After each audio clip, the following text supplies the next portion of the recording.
but it didn't. That's why I can speak from experience.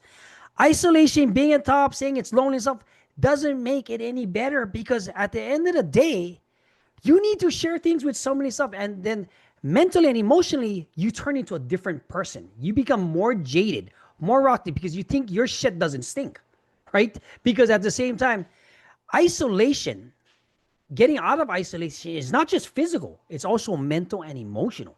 And you know what I mean, a lot of the times you see men trying to isolate, being tough. For what? For what?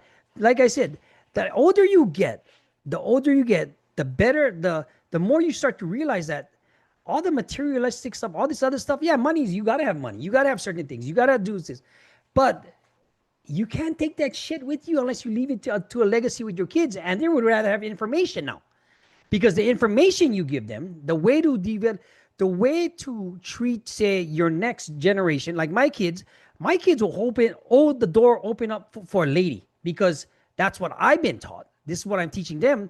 And then people applaud me for having my 3-year-old open the door for their kindergarten or classroom. Or you mean, because they're like, what is that? It's like, it's those things. Now, how does isolation affect the mentality of the man you work with now in your clients? So isolation.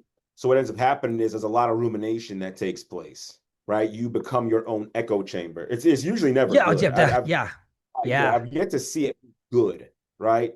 What I see is a lot of rumination. You have those negative thoughts that come up, the negative thoughts about yourself, about self-worth and validation Oh, and production and your ambition and your growth, and all that stuff that all comes flooding in.